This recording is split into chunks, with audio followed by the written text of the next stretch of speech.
네, 이번에는 취재 기자와 함께 장기간 이어지는 폭설과 한파 등 변화무쌍한 날씨 상황 짚어보겠습니다. 네, 김민경 YTN 기상재난 전문 기자 나와 있습니다. 어서 오십시오. 안녕하십니까? 안녕하세요. 네. 자, 서울은 이제 눈이 좀 그친 것 같은데 어제는 정말 갑작스럽게 엄청나게 쏟아지더라고요. 원인이 뭔가요? 네, 어제 오후에 한두 시간 사이에 눈이 짧고 굵게 쏟아졌었죠. 이 파주에는 1시간 만에 6.4cm나 쌓였고 서울 일부 지역도 한두 시간 동안 5cm 넘게 쌓인 곳도 있었습니다. 어제 오후에 레이더 영상 준비했는데요. 보실까요? 네, 서해상에서 만들어진 눈구름대가 이렇게 중부지방으로 들어오고 있죠. 그동안은 이 눈구름대가 이렇게 북서풍을 타고 충남 서해안과 호남으로만 들어왔었는데요. 어제는 우리나라 남쪽에 있는 이 고기압이 변수였습니다. 고기압이 남쪽에 있으면서 이렇게 북서쪽에서는 찬 공기가 계속해서 내려오는 가운데 남쪽에 있는 이 고기압에서 따뜻한 남서풍이 이렇게 불어만다면서 이곳에서 저기압, 이 구름덩어리가 발달한 건데요. 네. 이게 서풍을 타고 이렇게 중부지방으로 들어온 겁니다. 다행히 이 구름덩어리의 속도가 시속 30에서 40km로 무척 빨라서 여름철 소나기처럼 짧은 시간 동안 빠르게 쏟아붓고 지나갔습니다. 네, 자 충남이나 호남에서는 지금도 눈이 내리고 있다. 이런 소식을 저희가 들었는데 앞으로 언제까지 좀 얼마나 더울까요? 네, 우선 서해안의 눈은 한파가 계속되는 주말까지는 계속될 걸로 보입니다. 이 북서풍을 따라서 찬 공기가 계속 내려오면서 서해에서 눈구름이 끊임없이 만들어지기 때문인데요. 하지만 눈이 계속 많이 내리기보다는 강해졌다가 약해지는 흐름을 반복할 걸로 보입니다. 모레까지 전북에는 25cm 이상, 전남의 많게는 20cm, 충청에도 15cm 이상의 눈이 더 내릴 걸로 보여 계속해서 주의가 필요합니다. 네, 이어서 한파 상황도 좀 보겠습니다. 어제 낮부터는 비교적 좀 덜 추운 느낌이 들었는데요. 앞으로 다시 또 추워진다고요? 네, 맞습니다. 화면 보실까요? 지난 일요일부터 이번 주말까지 일기도와 서울 기온 변화 그래프입니다. 우리나라 부근에 찬 공기가 한 덩이가 아니라 이렇게 땅콩 모양으로 두 덩이가 있는데요. 지난 월요일쯤에는 이 한 덩어리가 이렇게 우리나라 부근으로 내려오게 됩니다. 예. 이렇게 한 덩이가 우리나라로 내려오게 되면서 이 붉은 부분이 찬 공기의 중심인데요. 네. 이게 지나는 시점이 바람도 강하고 추위가 심했던 화요일입니다. 실제 월요일보다 기온이 이렇게 3도가량 떨어졌고요. 이후에는 이렇게 찬 공기가 더 내려오게 되면서 어제는 바람이 상대적으로 좀 약하기도 했고 기온이 낮에는 좀 올랐었는데요. 어제는 이 찬 공기들이 이렇게 덩어리들 사이에 갇혀 있었기 때문에 어제는 바람도 약했고 기온이 상대적으로 높았습니다. 예. 하지만 오늘부터는 이 위쪽에 있는 덩어리들이 이렇게 우리나라로 내려오기 때문에 이 바람도 다시 강해지고 추워지게 되는 겁니다. 자, 앞서 저희가 이제 기상캐스터 통해서 한강이 언 모습도 저희가 봤는데 바다까지 얼었다고 하더라고요. 김 기자가 직접 현장 취재해 왔다고요? 네, 맞습니다. 어제 인천의 예단포라는 곳을 다녀왔었는데요.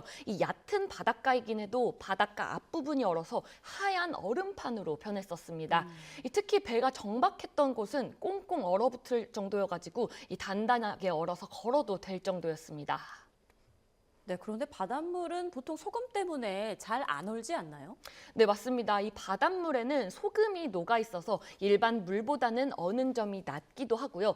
파도가 계속 치기 때문에 얼기가 더 힘든데요. 그래도 이번처럼 영하 10도를 밑도는 한파가 길게 이어질 때는 이 파도가 약한 해안가 지역은 어는 경우가 종종 있습니다. 네, 조금 전에 저희가 보긴 했지만 한강도 언 것 같습니다. 네, 화요일과 어제 한강에 제가 직접 가서 변화를 살펴봤었는데요. 이틀 전에는 물은 얼지 않고 둔치에 고드름만 맺혔었는데 어제는 강 가장자리뿐만 아니라 다리 아래와 강 곳곳에 얇은 얼음층이 만들어져 있었습니다. 하지만 아직은 얼음층이 두껍지 않아서 이 돌을 던져보면 바로 깨질 수 있는 정도였습니다. 네. 예. 저 그렇게 한강에 이제 얼음이 생겼지만 공식적으로는 결빙이 아니라고 하더라고요. 기준은 어떻게 되나요? 네, 한강의 결빙 기준이 까다롭습니다. 한강대교의 두 번째에서 네 번째 교각 사이 100m 부근 구간이 얼음으로 완전히 덮여서 강물이 보이지 않아야 하는데요. 이 재밌는 부분이 결빙 여부는 매일 아침 기상청 관측 담당자가 한강대교 위에서 눈으로 확인하고 판단합니다. 아, 네, 그런데 기준이 이 한강대교인 이유가 좀 있을까요? 네, 이 관측 지점을 선정했던 1906년에는 이 노들나루가 한강의 주요 나루 중 하나였다고 하고요. 예. 지금도 한강대교 부근이 서울을 통과하는 한강의 중앙 부근이라서 대표성이 있다고 인정돼서 계속 이곳을 기준으로 하고 있는데요. 어제는 일부 구간에는 얼음이 생겼지만 강 중앙 부근은 여전히 물이 잘 흐르고 있었습니다.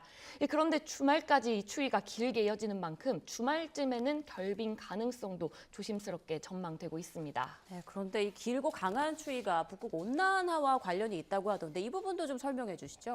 네, 온난화인데 강추위라니 이상하게 느끼시는 분들도 예. 많으실 예. 텐데요. 이 북극 생각만 해도 너무 춥죠. 이 북극 주변에는 강한 찬 공기를 가둬놓는 이 고무줄 같은 매우 강한 바람이 있습니다. 이 고무줄을 팽팽하게 잡아당기다가 힘을 약하게 주면 느슨해지면서 축 처지잖아요. 그렇죠. 그런데 온난화로 북극 기온이 높아지면 이 바람의 강도가 약해지게 되는데요. 이 느슨해진 고무줄을 따라서 북쪽의 강한 한기가 우리나라까지 내려오기 때문입니다. 그런데 최근 유럽연합 기후변화 감시기구에서 발표한 결과에 따르면 이번 달 북극 기온이 평년보다 20도 이상 높았고요. 1979년 이후 온난화 속도가 지구 평균보다 4배가량 빠르게 진행되고 있다고 합니다. 이번에는 북극의 찬 공기가 중국 내륙을 거쳐서 들어왔지만 앞으로는 북극 한기가 곧바로 한반도로 내려오면서 영하 20도 이하의 강력한 한파가 자주 발생할 가능성이 커질 수 있습니다.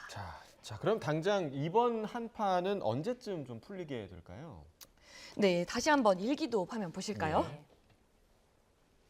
이렇게 빨간 찬 공기의 중심이 지나가는 시기가 당겨보게 되면 주말쯤에 이렇게 내려오게 되는데요. 이 주말인 내일 서울 아침 기온이 영하 13도로 예. 추위가 절정에 달하다가 이 찬 공기 덩어리가 이렇게 동쪽으로 빠지게 되는 일요일 낮부터 추위가 점차 풀리겠습니다. 그래서 네. 평년 기온을 회복할 걸로 보입니다. 네, 내일과 그리고 모레 아침까지는 추위 대비 계속 해야 될 것 같습니다. 지금까지 김민경 YTN 기상재난 전문기자와 함께했습니다. 고맙습니다.